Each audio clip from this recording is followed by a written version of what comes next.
What it do, guys? It's your girl Drea coming to you with something totally different, but I have had so many requests for this video. I'm going to show you guys my strict nighttime routine and how I'm able to get the boys to bed every night between 7:30 and 8 o'clock. If you are new to this channel and you like all things motherhood, saving, cleaning, and lifestyle videos, make sure you hit that subscribe button and let's get into it. So guys, I want y'all to know that this is something we've been doing since, I don't know, I think since Jeremiah was around 6 months.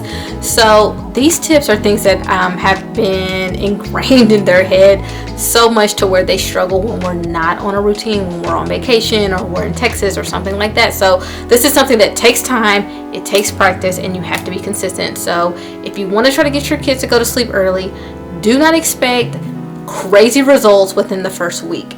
It takes, I believe, like there's a saying, like it takes like 2 days to break a habit, but 2 weeks to create one. Just know with kids, it's probably going to take anywhere from 2 weeks to a month for the routine to set and for them to realize this is what we're doing. Okay, so my number one tip, absolute biggest tip of all time. I hear everybody say, my kids are not sleepy at that time. My kids will go to sleep when they're sleepy.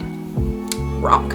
Your kids will go to sleep when you tell them to go to sleep, okay? I think a lot of times we try to go with our own rhythm, our own pattern, and that is not the case. I'm almost certain 99% of most Americans at 9 o'clock are tired, even though we don't go to bed until like 11 o'clock.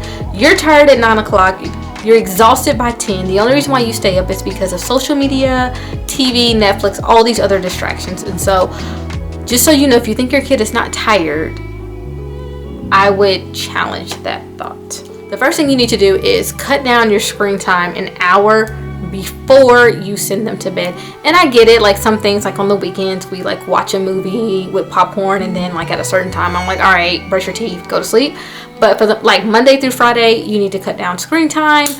I'll show you guys some clips of like some things that we do. The only really sad thing about cutting down screen time is that they're going to expect you to play with them and just use that time to play with them. And I know it's really tough because I'm exhausted by 6 o'clock. I don't feel like having like hands-on one-on-one conversation. Like I am done, but I know that they're going to get better sleep. So I'm usually like, hey guys, let's get off the iPad, let's play Jenga, let's play a game of something. They're usually more excited to do that than be on the iPad. So usually me and Jamal will play Jenga or Candyland or something like that with them to get them off of electronics. So my next tip after that is baths. Baths are very important.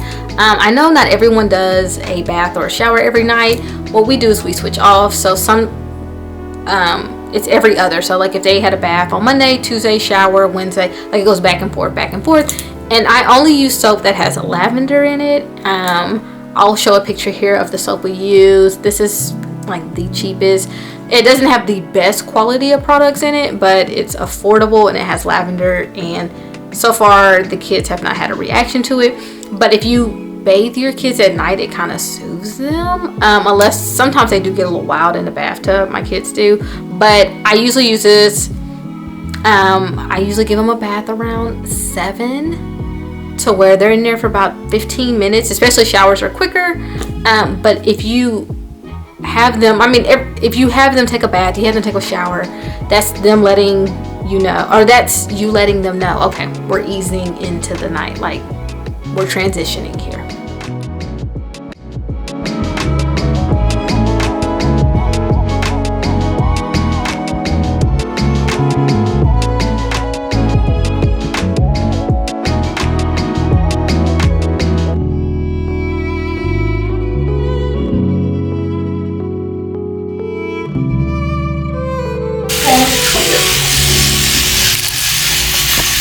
Make sure, are you spitting?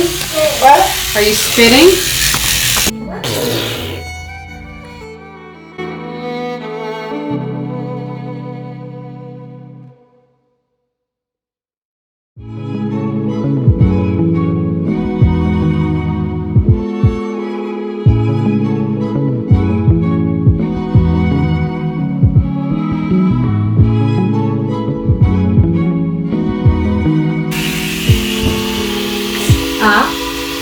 Say ah, baby.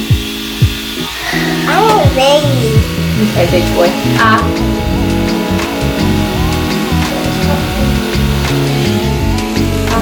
Say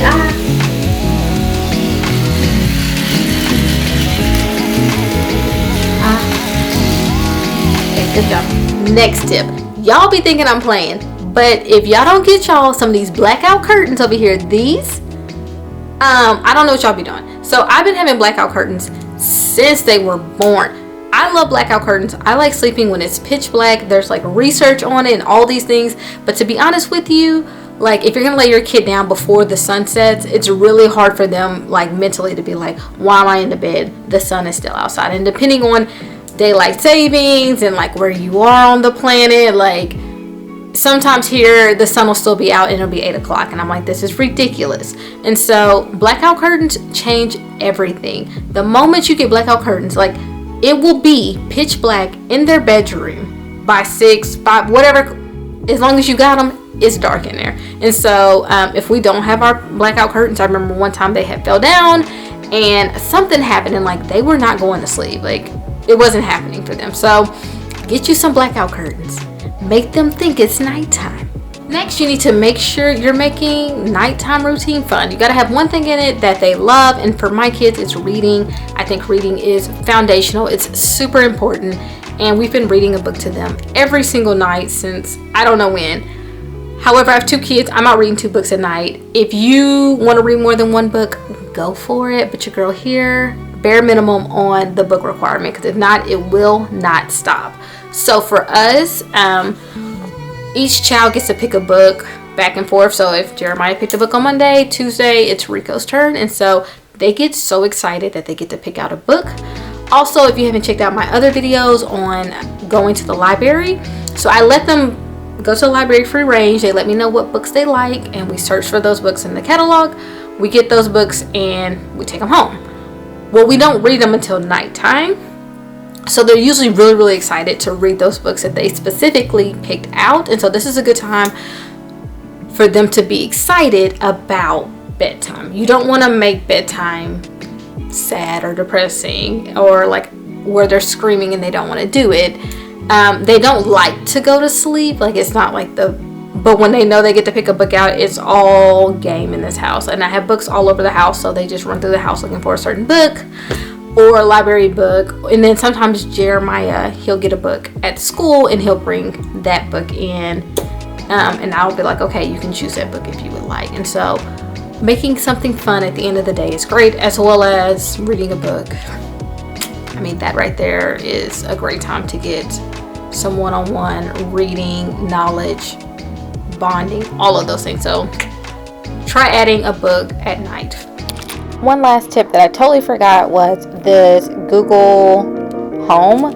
Every night we play peaceful piano on Spotify and it soothes them at night. So this one I want you guys to check with your pediatrician. I will place a video I will put a picture right here of what is recommended. I would check with your pediatrician. Some kids are low on iron, some kids are different. We're all unique, but I think people underestimate how much sleep a child needs. When I told people that Jeremiah needed 14 hours of sleep, people looked at me like I was crazy. When he was before he was, I think he was a baby or taller at that time, and people thought I was insane for saying that. And I'm like, no, this is really true. And my pediatrician talked to me about what does his sleep look like? Okay, this is many hours that he needs. Jeremiah is different than Jericho, and I think it's because of just blood type as well as personality and everything he does in a day. Jeremiah just got off of naps and he's 5. Jericho really could go without a nap and still function fine. And by function fine, I mean he's not screaming or cranky or he's none of those things. So he really could go without a nap. However, I like to give him one, and I just like to just burn a lot of energy before he takes that nap.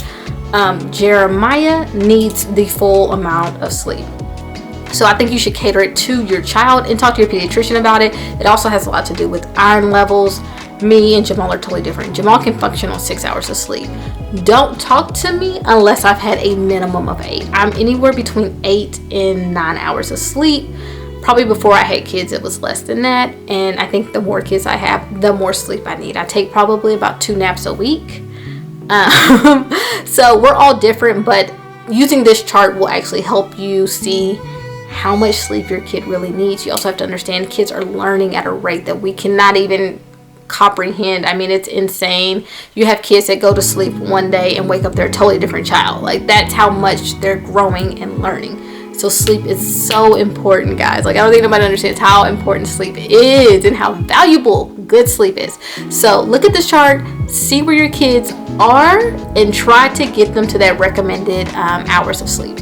Another tip I have, I am a big believer in what may work for me may not work for you, but it's always good for us to take, I'm an artist, so I'm all about like pulling different pieces together and making a masterpiece out of it. And so here are these tips. If you're like, no, I'm not doing this whole no iPad situation, I don't have time to, do an activity before bed, find something else.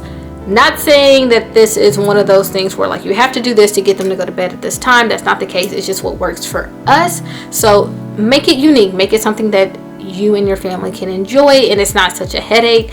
I love our nighttime routine. It's one of my favorite things. It's one of my favorite times in the day because it's just something about closing all the curtains, turning the lamp on, just slowly pulling that mood on down, you know what I mean? And then like taking a bath and just realizing, let them know, like, how was your day? Tell me about this, da da da da da. Let's play a game. Let's read a book. Good night. There's just something about it that's easing, and it's just the pattern of always having that is very, very important to me, and I notice it's important to the boys.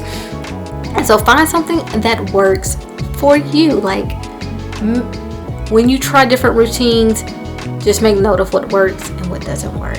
Guys, I hope this was so beneficial to you guys. I hope you found some tips and things like that. Do not be a stranger. Let me know how you feel about the tips and leave comments below, and I'll see you all in the next video. Bye.